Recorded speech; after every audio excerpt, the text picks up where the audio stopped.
A ética e o profissionalismo na contabilidade.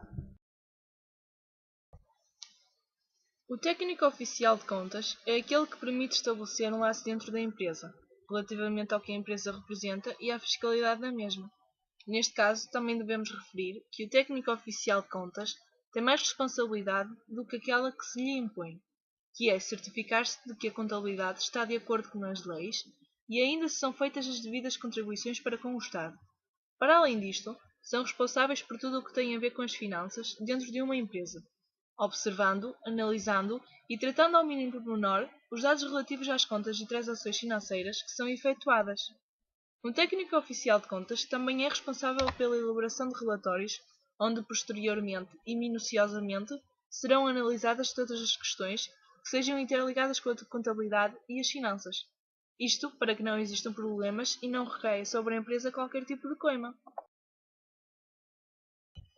Deverá ter um bom domínio do português para uma melhor interpretação do código, fazendo jus à interpretação dada pela administração fiscal.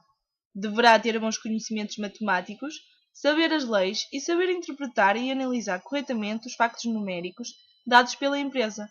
Deverá ter gosto pelo trabalho de equipa e ter uma boa concentração. São os elementos essenciais para o correto desempenho da profissão de técnico oficial de contas.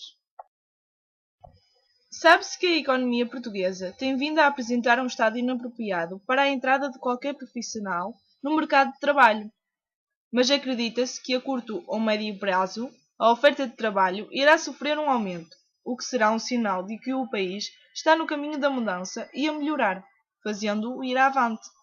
Isto passará, em grande parte, pelo apoio à criação de pequenas e médias empresas, pois essas empresas serão um inevitável receptor de técnicos oficiais de contas. O técnico oficial de contas poderá, principalmente, exercer a sua atividade em empresas do setor privado de todos os ramos do tecido empresarial, escritórios de prestação de serviços na área da contabilidade e fiscalidade e empresas de auditoria. A ética é um conjunto de valores morais e princípios que norteiam a conduta humana na sociedade. A ética serve para que haja um equilíbrio e bom funcionamento social, possibilitando que ninguém saia prejudicado.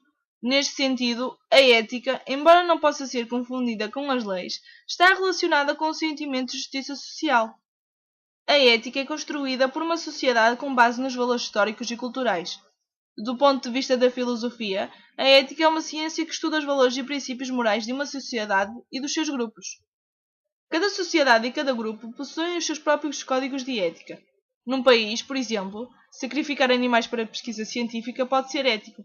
Em outro país, esta atitude pode desrespeitar os princípios éticos estabelecidos. O profissionalismo é um termo que aponta para o trabalho dedicado e responsável do profissional. O profissionalismo deve estar acima da amizade e da inimizade também. Isso é indispensável para quem pretende ser bem-sucedido no que faz. O profissional que favorece esse ou aquele por ser amigo dele, facilmente levará para o lado pessoal quando o amigo não concordar com as suas ideias ou refutar os seus argumentos. Para ser um bom profissional, é indispensável ter ética e humildade. Ética no ambiente do trabalho significa tratar um ao outro com respeito e urbanidade, enquanto que humildade no ambiente de trabalho significa admitir erros, reconhecer limitações pessoais e querer aprender sempre. São três as ideias fundamentais do profissionalismo: a competência técnica, assumir compromissos e a autorregulação da profissão.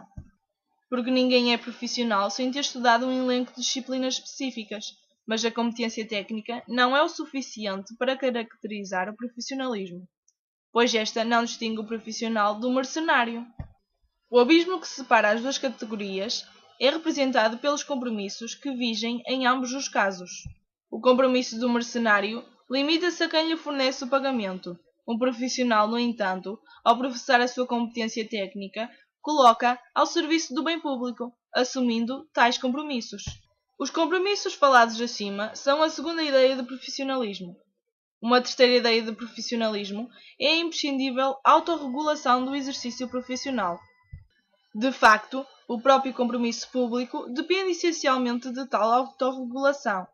e, nesse sentido, as associações de classe desempenham um papel fundamental.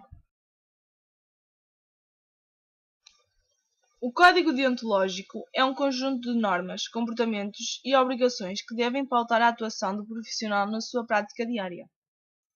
O código deontológico aplica-se a todos os profissionais com inscrição em vigor, quer exerçam a sua atividade em regime de trabalho dependente ou independente, integrados ou não em sociedades de profissionais ou em empresas de contabilidade.